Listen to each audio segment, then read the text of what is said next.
the only podcast that focuses on watching soccer on TV, online and apps. Coming up on this week's show, ESPN scores their most watched playoff game for Major League Soccer since 2014. PlayStation View bites the dust. Our thoughts on the NBC Premier League Fan Fest.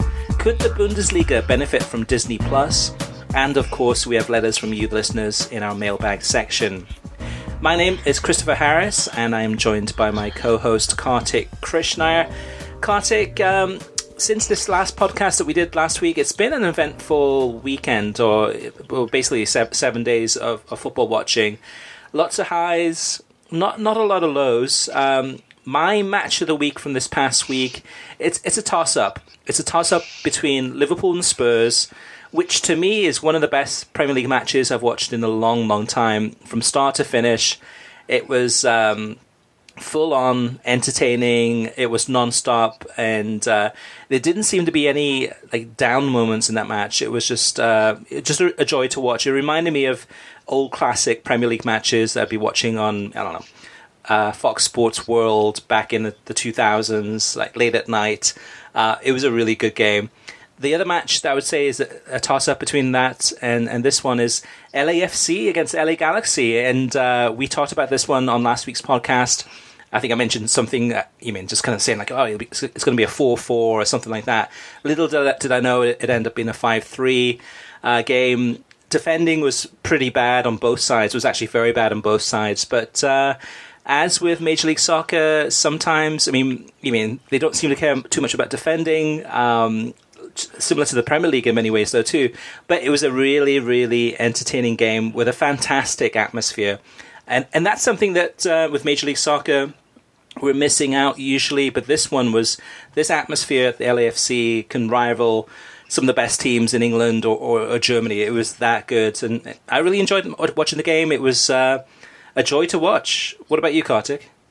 Well, I didn't see the match, so... But I heard all about it from folks, and it seemed to have been a very entertaining match. I think the MLS playoffs have been entertaining.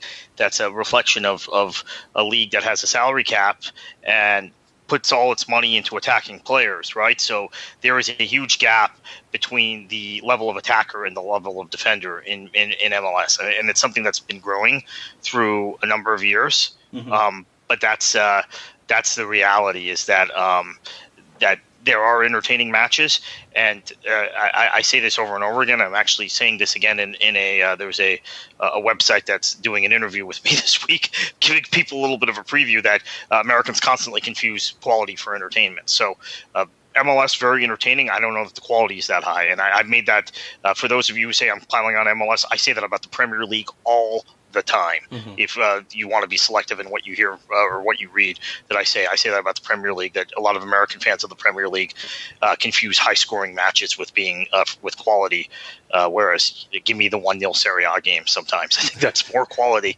Right.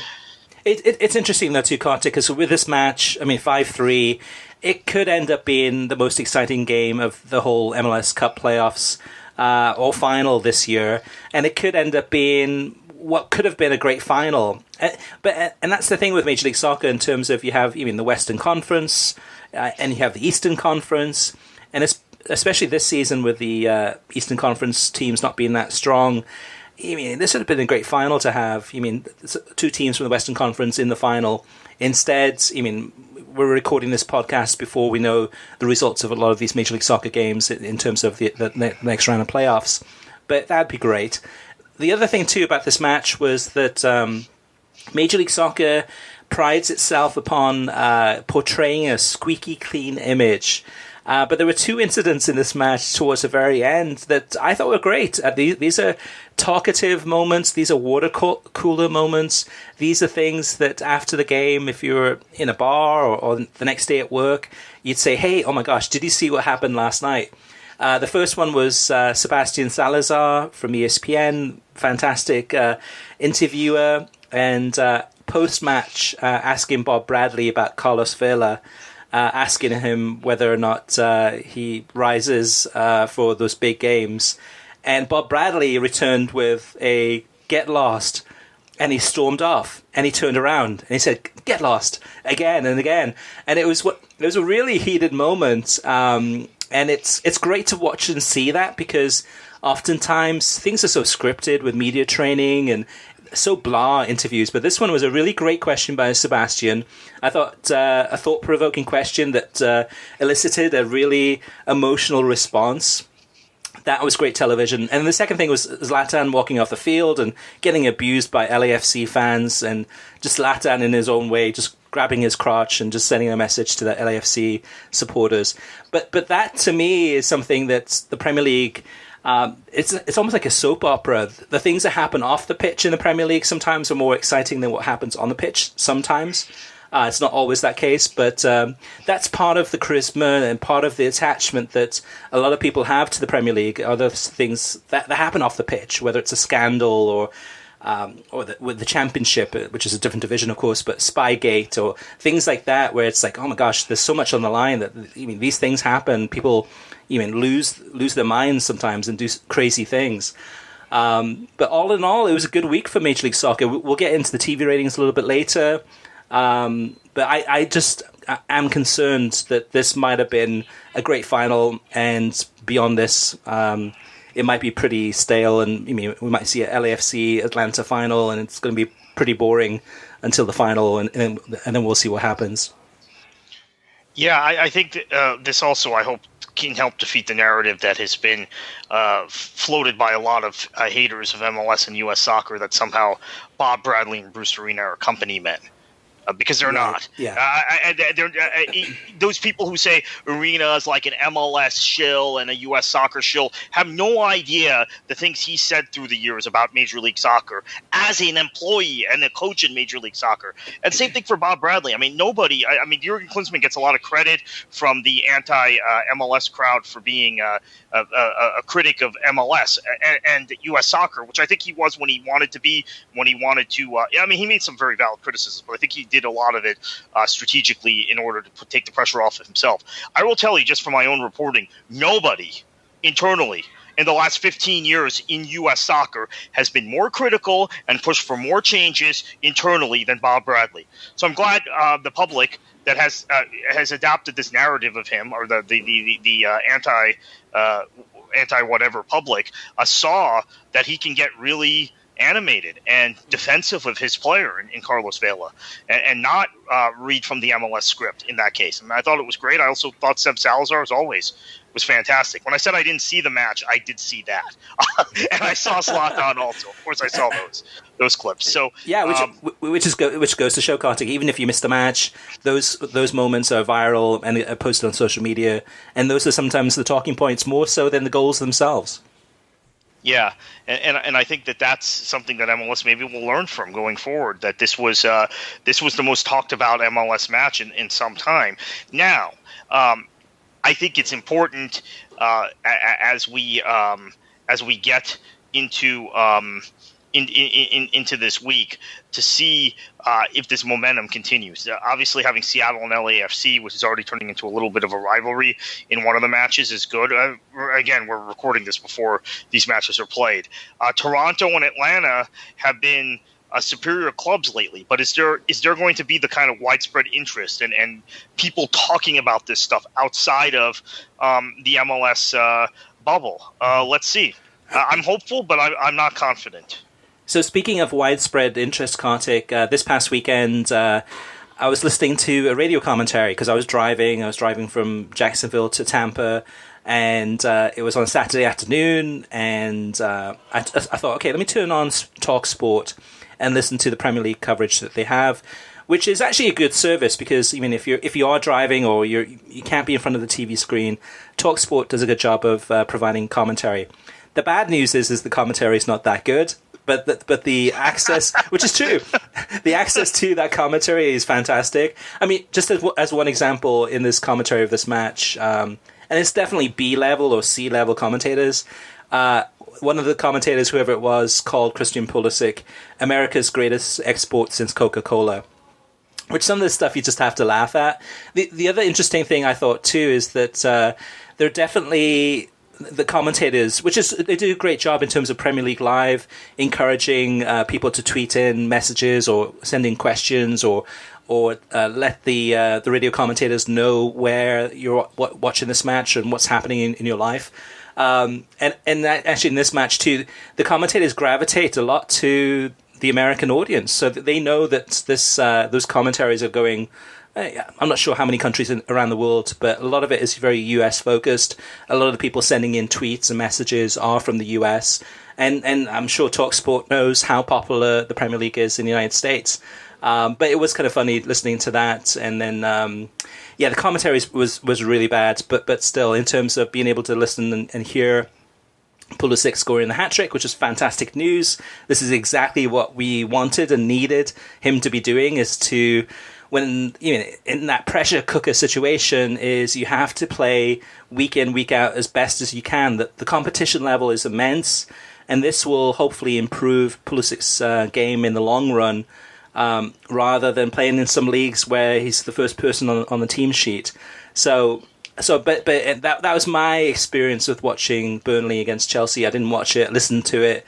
It's not as good as BBC radio commentaries, but it's better than nothing. And then on Sunday morning, Kartik, I watched Swansea City against Cardiff City in the South Wales derby. Speaking of a TalkSport commentator, we had Sam Matterface doing the commentary in this one worldwide.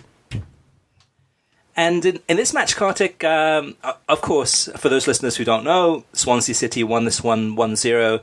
And by the scoreline, you would think it was a close match. It was a pretty comfortable win. I was just surprised at how poor Cardiff City was in this game. And but still, a huge victory. It's for Swansea, it's almost like winning the league. The scenes at the end, in terms of the fans, the coach, everything, everyone's ecstatic. It's a huge. It's like a Liverpool Everton or a Real Madrid against Barcelona. It's that at that level within Wales in terms of what this game means for both teams. Now, the Fan Fest, Kartik. So I was traveling a lot this weekend. I did watch Liverpool against Spurs and some of the other games too. I think I was in and out of some of the other matches. The Fan Fest, I think, if I remember correctly, you're not a big fan of it. No. But what I would say, though, to Kartik, is that, and I know a lot of listeners, too, are not fans of it. Some are huge fans of it. I enjoy it just because it's something different. It mixes things up a little bit. And what I take from it is that NBC Sports has created a culture on television where most of the viewers care about the talent. Like, so we care what Rebecca Lowe is going to say, or the two Robbies, or Kyle. We will listen more intently. We have a empathy. We have an interest in what they say and what they do. And the Fan Fest is a great example of that too. Everything from, I don't know, the two Robbies riding a horse or a bull on the rodeo, whatever. It's some crazy, silly stuff. But it is an opportunity for fans in the Austin area, all through kind of the Texas, etc., to come and celebrate their local club, well, their Premier League club in Austin. I enjoy it for the weekend that it is. And by the way, Kartik, it's coming to Miami in December, so get ready. But I don't know. So to me, it's once in a while. It's different, and I enjoy watching it. I'm not going to watch every minute of it, but I think it's an interesting celebration. And Kartik, what about you? Are you going to go to the Fan Fest in Miami in December? Well, it depends what else I'm doing. No, I may not. It depends what's happening that weekend for me. I don't know which weekend it is, but I wasn't aware it was coming to Miami until this moment. So what about like Sean Wright Phillips? If Sean Wright Phillips came, or the GOAT, or you mean? Yeah, no, I would for that. Yeah, and I was lucky enough to meet Sean Wright Phillips at the NPSL final, which Miami FC played in last year against FC Motown. He and his brother were both there. There were several Red Bull ties to our Miami FC team, so that prompted him to show up. But that was kind of neat. But yeah, I mean, I suppose so. I mean, I don't know though. I don't. to me, it's a little bit of an odd thing. I get the FanFest element, but to me, it's a little bit of an odd thing to stand out in the hot sun for all those hours. You have to be really committed to this league, which I guess there are a lot of people who are. Thousands of people in Austin turned up. Yeah, well, that was the thing in Austin too. Actually, it was pretty cold. I think I watched some of the. I think it was Sunday morning or Saturday morning. It was chilly. I would probably say it depends on whether the Bundesliga is on winter break by that time. That's probably going to be the determining factor for me, because if the Bundesliga is playing, I go to the FanFest. I miss those matches. Okay. If the Bundesliga is on winter break, I go to the only thing going on is the Premier League, so I might go. So that's actually, but I don't know. I know that's not a consideration for most people. I'm more of a Bundesliga fan these days than a Premier League fan. So according to my sources, Kartik, and this has not been revealed publicly, but they're looking at December 14th and 15th. So I'm not sure where that falls in terms of the Bundesliga winter break. That probably is before the Bundesliga. That might be the last weekend of the Bundesliga when you get your unofficial fall champion. So I don't know. It maybe depend on the fixtures. Yeah. But chances are it's a no if the Bundesliga is playing. Okay. All right. Well, that's just me. I know people will get very angry about that. How can you watch the Bundesliga instead of the Premier League? I get a lot of that actually every week. But yeah, I do. It depends on the matchup. That doesn't mean I watch every Bundesliga match instead of every Premier League match. I think the people who listen to this show, read our site, know that I'm kind of 50-50. But if the Premier League is the only thing that I'm able to watch on a given day, then I lose the Bundesliga. I'm not really happy about that. Mm-hmm. Yeah. Which is a very positive thing in terms of the Bundesliga. I mean, to me, soccer is more important than extracurricular activities in terms of FanFest and things like that. So you have your priorities straight. Kartik, let's move on to TV streaming news, and this one could be an interesting one. Yeah. Moffat Nathanson estimated last week that the Disney Plus OTT bundle, which includes ESPN Plus, could hit 8 million subscribers worldwide soon after the launch, and 18 million by the end of 2020. Currently, ESPN Plus has, as far as we know, 2 million subscribers. That was a little while ago that they gave us that number, but that would be a huge leap, and that would give exposure. We just talked about the Bundesliga, Serie A is on ESPN Plus for the most part. All of these products that are on ESPN Plus, USL exclusively on ESPN Plus, a whole lot more exposure. Yeah, this is an interesting one too, and I teased this one in the beginning of the show where I talked about could the Bundesliga benefit from Disney Plus, and this might, pardon me, this might be part of a long-term strategy, Kartik, because if these numbers will pan out, and so if the Disney Plus bundle, which includes ESPN Plus, will be 8 million subscribers soon after the launch, which is going to be, I think, November 12th. So say by the end of the year, 8 million subscribers, and by 2020, by the end of 2020, just a year away in a couple of months, 18 million. So at that point, you mean a lot of these people would have the Disney Plus bundle. They may watch mostly Disney Plus, and they might watch some Marvel stuff, whatever. But they have ESPN Plus. That would be a good opportunity for them to kind of watch more of those programming and be introduced to the Bundesliga or Serie A. Long term, this could be a huge success for the Bundesliga. They're making a long-term bet, a long-term gamble that the Disney Plus bundle, which includes ESPN Plus, I mean, if it's 18 million by the end of 2020, what would it be at 2021 or 2022? It could be 25 million or 30 million.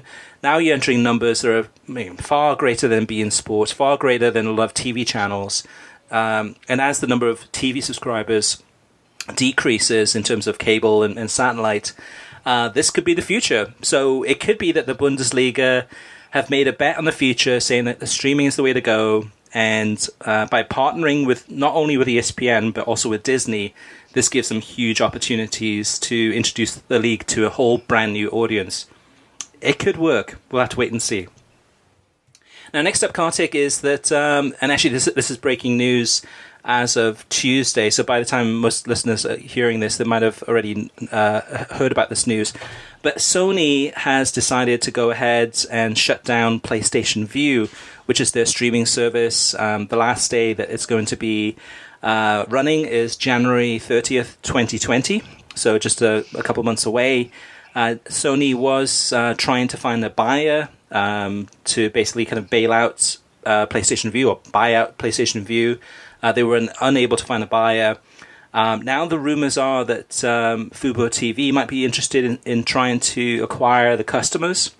So even though the service will be dead as of January 30th from PlayStation Vue, they do have a large number of subscribers and those customers, and that would be a good way to take them and carry them over to whether it's Fubo TV or another streaming service. But my take on this, Kartik, is that, it's been 5 years since PlayStation Vue launched.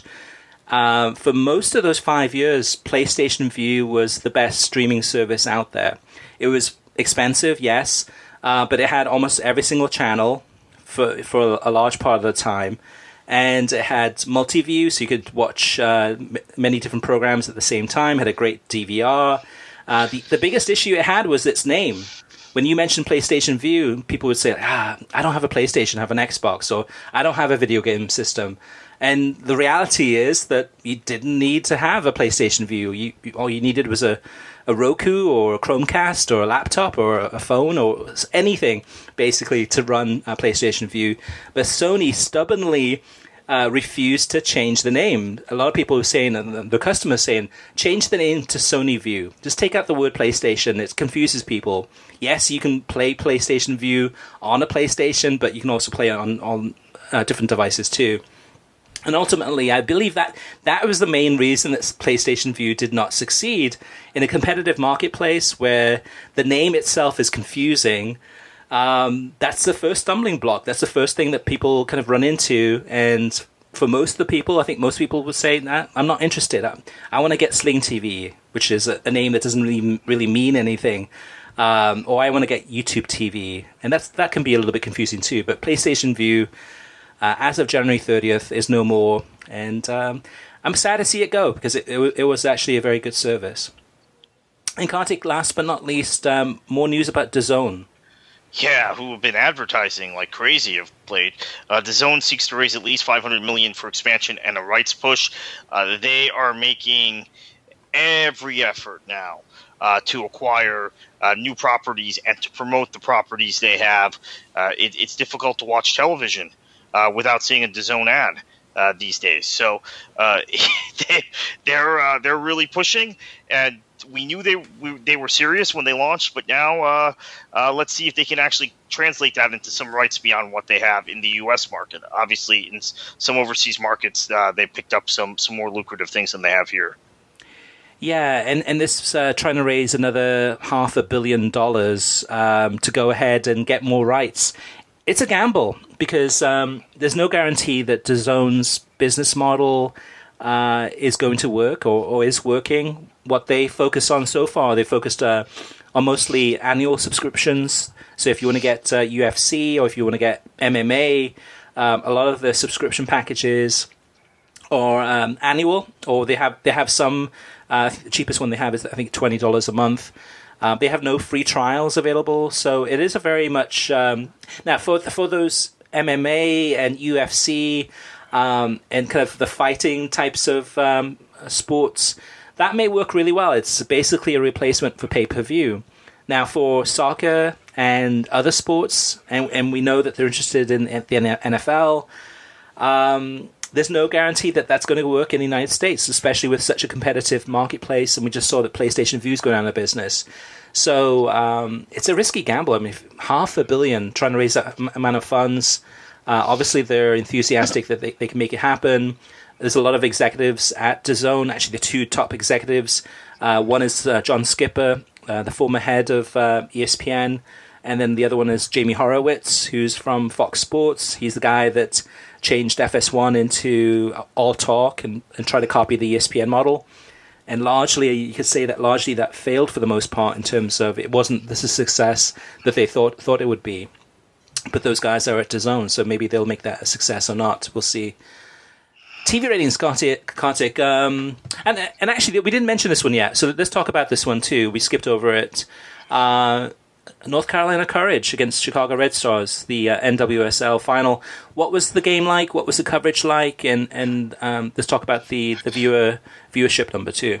Yeah. So it was one of the few games, one of two matches I watched this week. I had my Miami FC match, which ended up spending 12 hours there setting up and everything, and that was a great match. It ended at 3-2.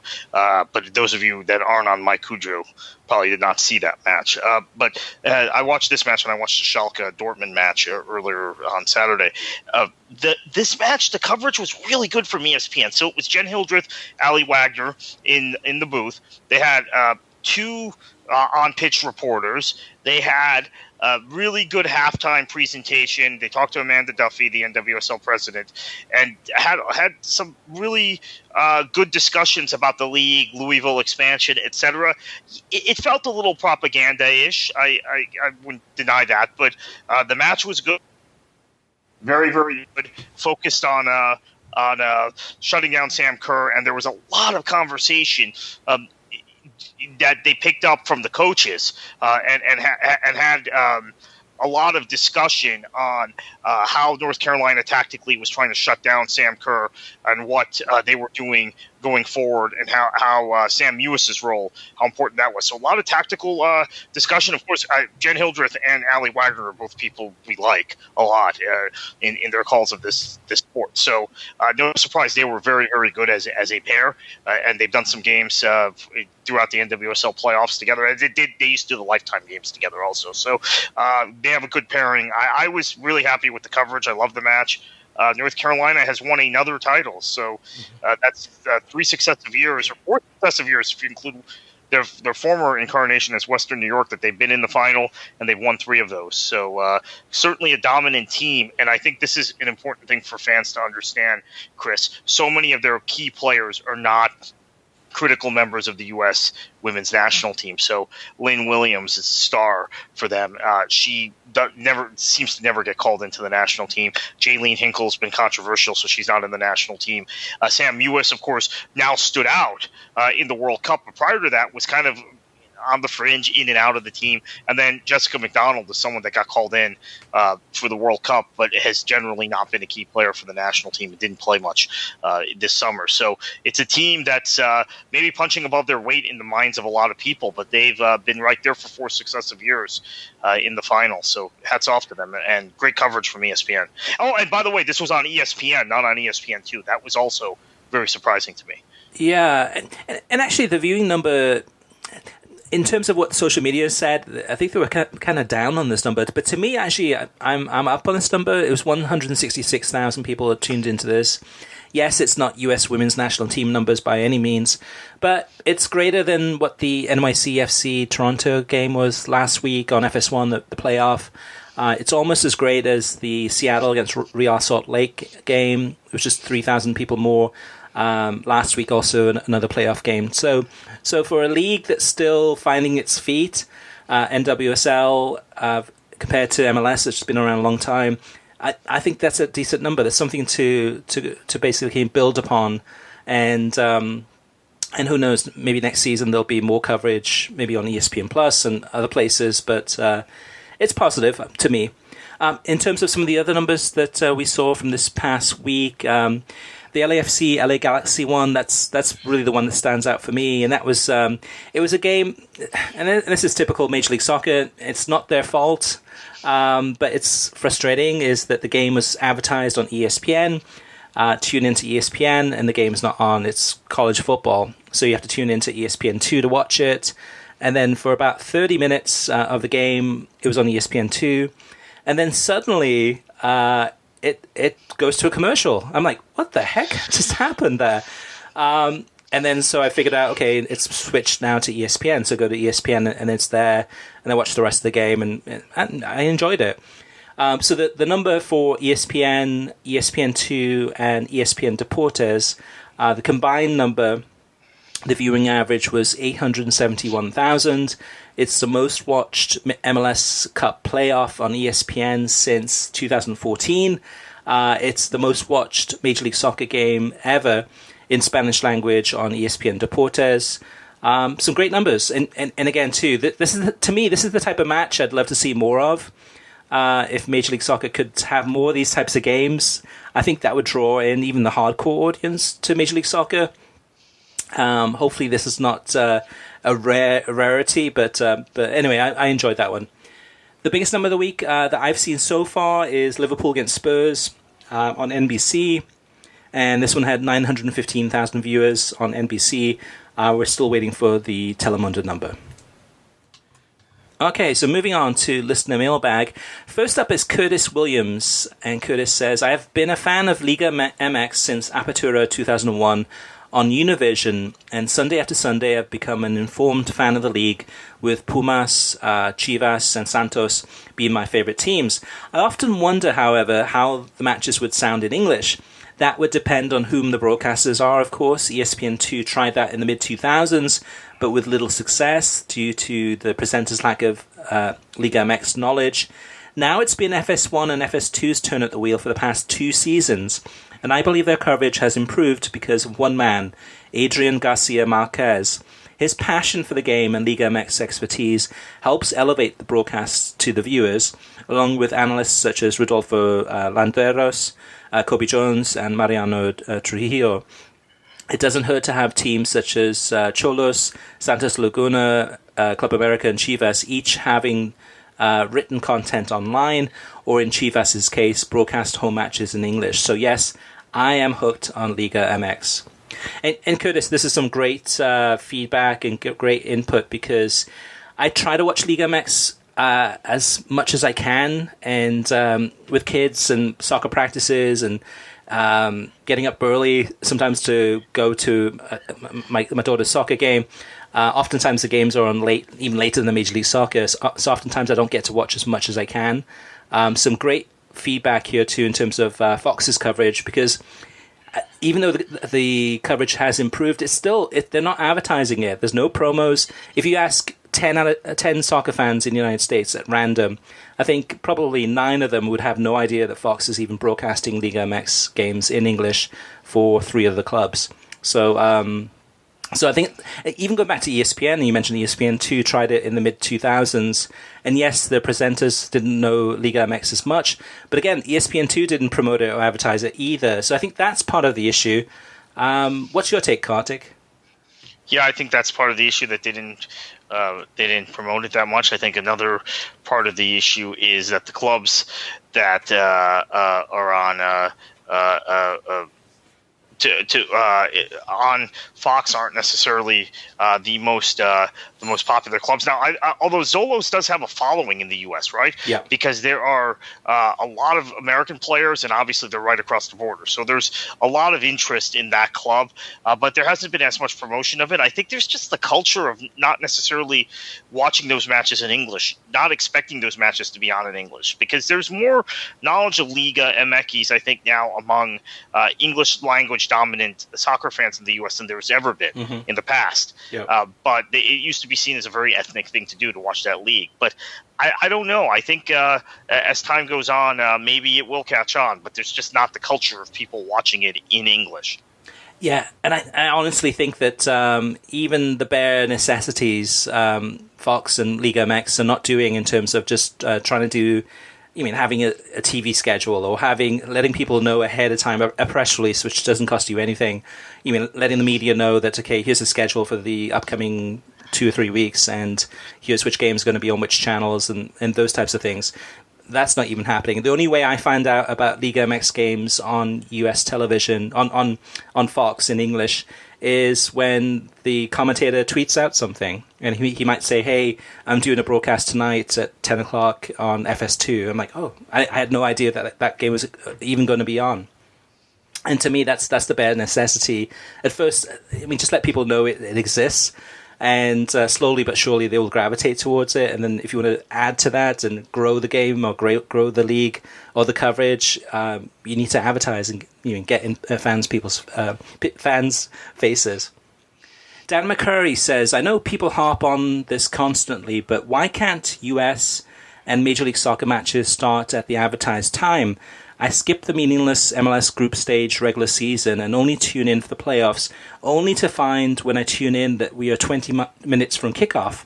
El Trafico's advertised kickoff time was 7:30 Pacific time, which is already late for my time zone. How do they expect to grow the audience with late starts that actually start even later? Watershed moment for those in Pacific time, but how many people stayed up to watch this match in the Central or Eastern time zones? And the reality on this one, Kartik, which is a rarity, is that they got a huge number for a game that started so late. And that's my thing too. Like we often talk on this podcast about kickoff times and which times are better. You mean a game that's 7:30 on a Saturday morning Eastern time, which is 4:30 Pacific time? How many people watch that game versus a MLS game at 3:30 on a Sunday afternoon? In my bone of contention is that if a game's good enough and has the anticipation and there's enough interest, I'll watch a game no matter what time it is. I mean, I think back to the World Cup when it was in South Korea and Japan. I'm sure, like you, Kartik, I was getting up at 2 o'clock in the morning to watch games, and then followed that by a 4 o'clock in the morning game, and then a 6 o'clock in the morning game. I didn't get any sleep for like a month. But if the game's that important, I will stay up and watch it, or I'll try and find any way possible to watch it. Whatever it may take. What about you, Kartik? Would you do that too, or do you disagree? I have historically agreed in terms of the 2002 World Cup. Obviously, is the best example. I'm actually in that same interview I teased earlier. I'm talking about one of the great moments for me was when John O'Brien scored that goal for the U.S. against Portugal, which was I think at 3:05 Eastern time in the morning, something like that. But I guess as I get older, and we have the DVR going, we're recording this on Tuesday night. I know we normally record the show on Thursdays. I am not sure if I'm going to watch Seattle-LA. I am going to watch Seattle-LA. I just don't know when I'm going to watch it. Am I going to watch it live? Am I going to watch it tomorrow after I get home from work?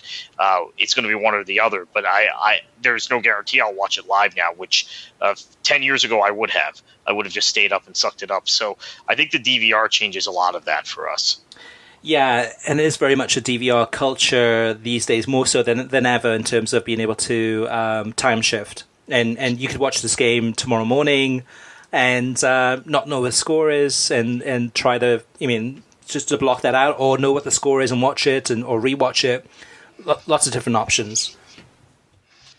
All right, next up is Robert Thompson. And Robert says, hope you saw the LAFC versus LA Galaxy game last week. An exciting game, but like so many MLS games, made exciting by the great attacking play, balanced by some shoddy defensive work.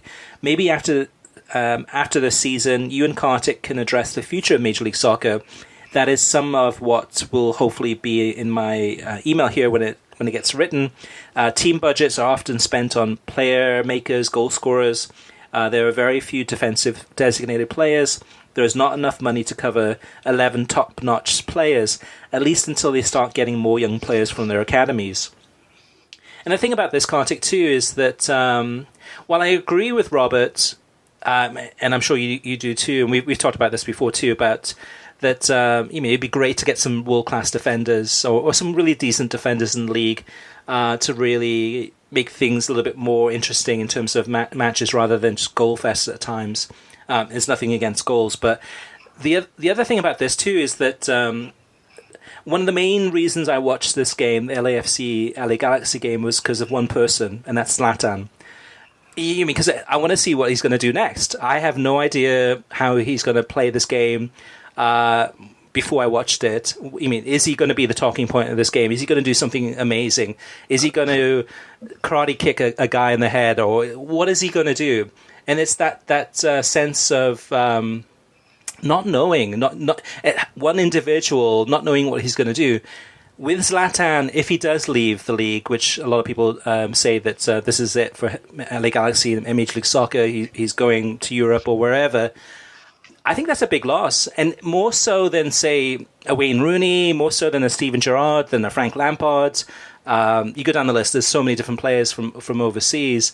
Zlatan had that X factor. You wanted to know what he would say post-match. You wanted to know, what he would do, or just in the, even before the game started, in the tunnel, and what he's going to do in the tunnel. Is he going to, say something to Vela in front of his face, or whatever it may be? So Major League Soccer, if they do lose Zlatan, that's a huge loss, because without Zlatan, yes, you have Carlos Vela, and you have some other players too that are decent, but I'd be less likely to watch another LAFC, LA Galaxy game if Zlatan's not there. Are you joining the Zlatan fan club, Kartik, anytime soon? Yeah, been a Zlatan fan for years, so it doesn't. He'll be missed, but I think what Rooney and Zlatan have shown, and some other players recently, there's a drive among American soccer journalists, people who are very defensive of Major League Soccer, to claim that it's more important to have Joseph Martinez and Miguel Almiron and those sorts of players than Diego Valeri, than to have Zlatan, Rooney, David Villa, Pirlo, those sorts of guys. I understand where they're coming from, and I can relate to it from a pure development and kind of age perspective, but at the same time, guys like David Villa and Zlatan move the needle in a way that Miguel Almiron never did, and that's something that you have to remember. Absolutely. Next up is Edwin, and he says, I disagree with you guys at times, but you are all on the spot about the Major League Soccer owners scamming the books and hiding money and crying poor. This is my biggest gripe with the league, even though I'm a fan of Major League Soccer. It's something I hope gets corrected in the CBA, giving more to players and adequate compensation per skill level. So some good feedback there from Edwin. Next up is John Average Geek. John says, my takes on the different leagues on television, my observations, the mileage may vary. He says the Bundesliga, awesome stadium atmosphere. Can't complain with that. The Premier League, just some great coverage by NBC. Spot on. Serie A, poor in some games. Fans seem miles away from the pitch. Liga and La Liga, I like the coverage when I got beIN, but that hurts. I guess that hurts not having beIN Sports. Do you disagree with any of these observations here, Kartik? No, I mean, I think there's a couple things. One, Serie A atmospheres are generally poor. There are just not that many people going to Serie A matches anymore. It shouldn't reflect on how we view the league in terms of quality. I think it's still a very good league, and not still a very good league. I think it's a better league than it was 5 years ago. Now it's not as good a league as it was 15 years ago when it was the best league in the world.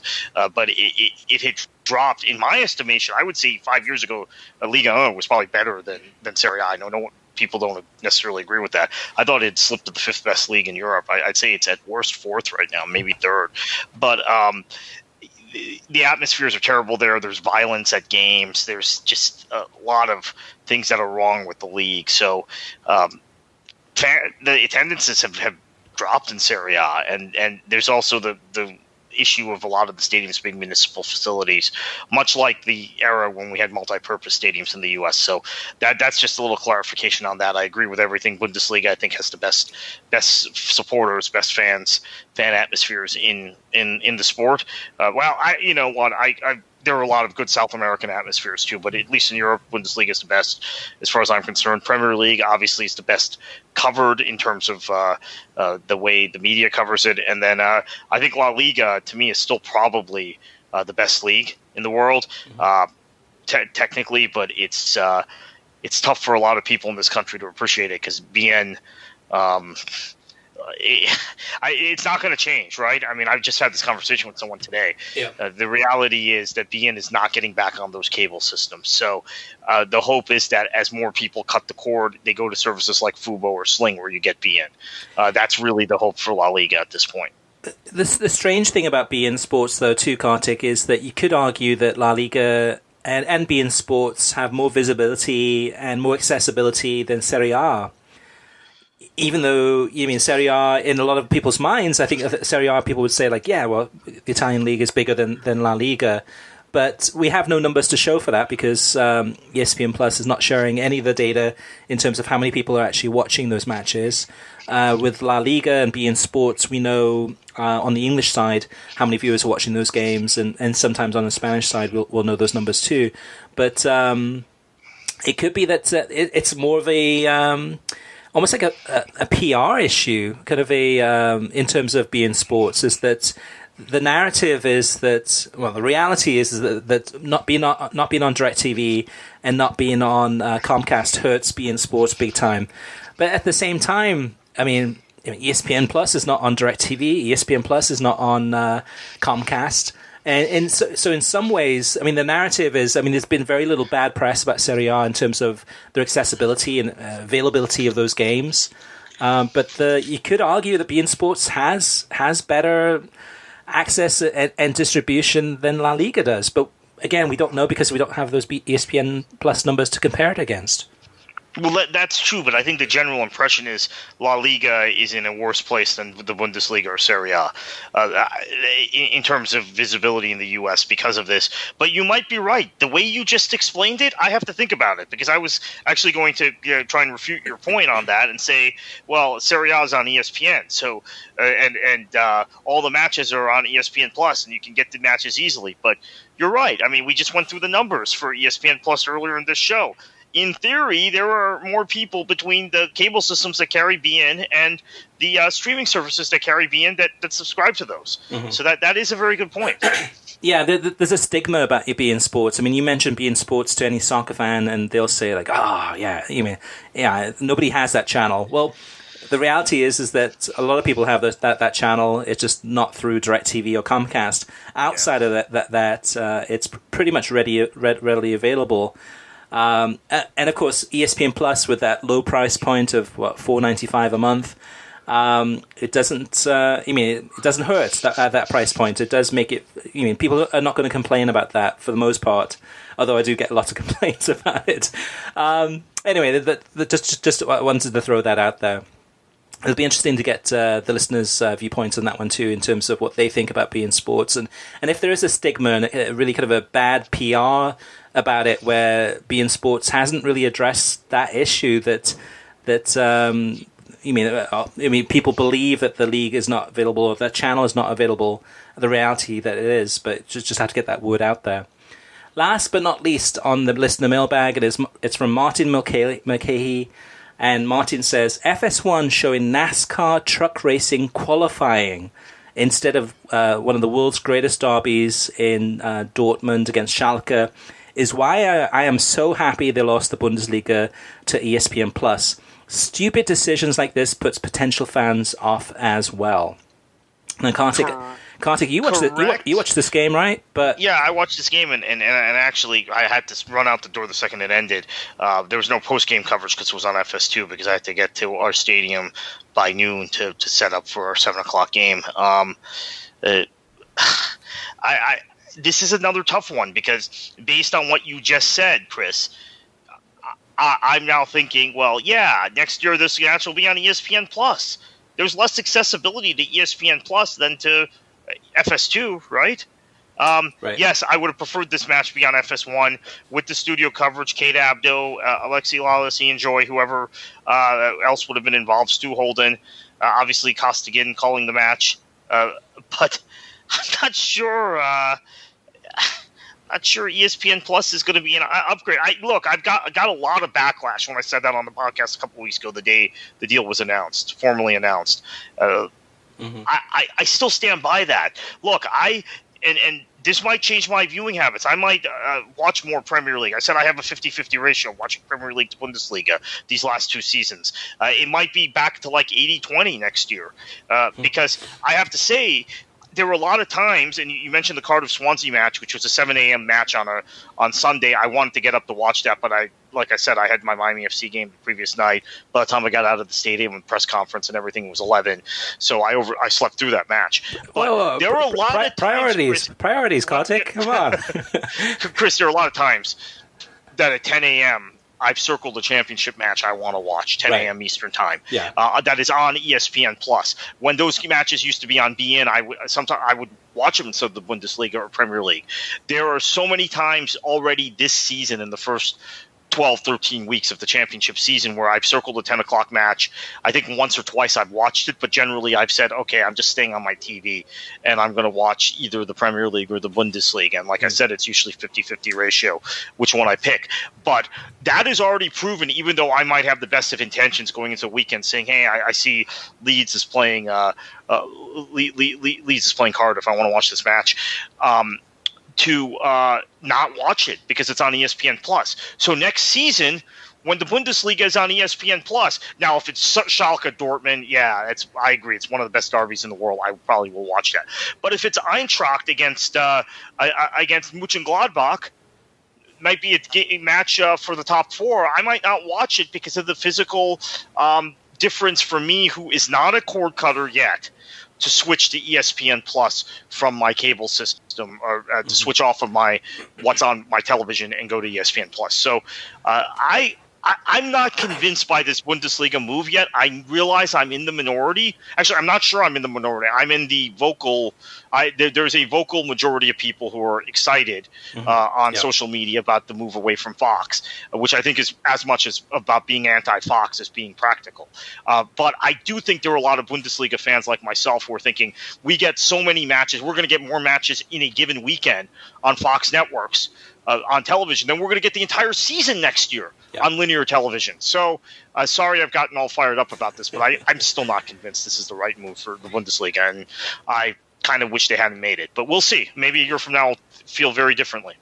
It's funny because I've become very attached to certain apps. So I will, for example, end up watching more coverage of soccer on Fubo than I will on Sling TV. Now, I have both of those services, but the Fubo app, I watch a lot more games through there. I like the DVR controls. I like the programming guide. I like that you can do the favorites. To me, Fubo is also awesome on your laptop, by the way, which is why I see a lot of La Liga games that way. So even though I'm interested in all sorts of different leagues from around the world, I'll gravitate to Fubo. Fubo will be the first place I go to, and I'll watch most of the games through there. And then there's a game that's LAFC against LA Galaxy. It's on ESPN. I do not have, Fubo does not have ESPN. So I'm like, okay, let me go ahead and fire up the Sling TV app. And then I have to kind of remember how to work that app. It's not as intuitive or as beautifully designed. So as a result, I actually end up watching less coverage of games on Sling TV and those leagues associated with it, and I see a lot more on Fubo TV, whether it's the Spanish League or if it's the Superliga Argentina or if it's the Premier League or wherever it is. So with the ESPN Plus app and the Disney Plus bundle, if a family is living in that Disney Plus bundle and they're watching all the Disney Plus programming, and they've gotten used to ESPN Plus and then watching more of the soccer programming, or whichever app it is, that could be a gateway to actually watching more soccer, more coverage on that because of the app, not because of which league is better or when the game's kicking off or other variables. So it could be that the Bundesliga is onto a big thing here, Kartik. I don't know. I'm with you right now in terms of ESPN talks a lot about reach. So if you talk to anyone from ESPN and you talk about, viewers and average viewers for different games, they will always bring up the topic of reach. Well, we have a bigger reach. We've got, we've got Sports Center, and we've got ESPN FC, we've got ESPN Plus, we've got the website, and they talk about the empire as the reach. They won't go so much into specifics in terms of, for example, how many viewers watched a Serie A game on ESPN Plus. We do not know that number. And it's a selling point. That's a selling point to the Bundesliga. The Bundesliga bought into that and said, okay, we believe in this. Yes, it's nice that you're paying us all this money, but we believe in the reach of ESPN and ESPN Plus, and that's going to make our league better and stronger and into more homes than before. And it's a bet. It's a bet that they're making. And again, too, is that the right bet? We don't know. We'll have to wait and see. All right, Kartik, so if any listeners want to catch up on anything in terms of whether it's politics, Florida history or your thoughts about even soccer or you name it, what's the best place for them to reach you at? Find me on Twitter at KKFLA737. All right, and you can find me at World Soccer Talk or at The Gaffer, which I don't use that often, but usually at World Soccer Talk is probably a better place to reach me at there. And you can always reach us via email through web at worldsoccertalk.com, as well as facebook.com/worldsoccertalk, and on Twitter at worldsoccertalk. Plus, of course, you can always post your comments on worldsoccertalk.com in the comments section, and we'll go ahead and add those to an upcoming show and talk about your comments there if there are standout comments. And Kartik, looking ahead to this weekend in terms of any matches that you're looking forward to, or I think Miami FC is not playing this weekend, right? Right, we have the championship match the week after, so hopefully I'll be able to watch a little more football this weekend. But so we've got a weekend off, thankfully. All right, well, thank you for listening. You can get a new episode of the World Soccer Talk podcast every Thursday. Every episode is released on SoundCloud, Spotify, Pandora, YouTube, Stitcher, iTunes, TuneIn, Audio Boom, Overcast, and worldsoccertalk.com. If you like the show, share it with your friends on social media. And if you can, we'd greatly appreciate it if you post a review on iTunes. Let us know how we're doing there. We'd thank you for that. And Kartik, heading into another weekend of soccer from around the world, what should they do? Enjoy your football.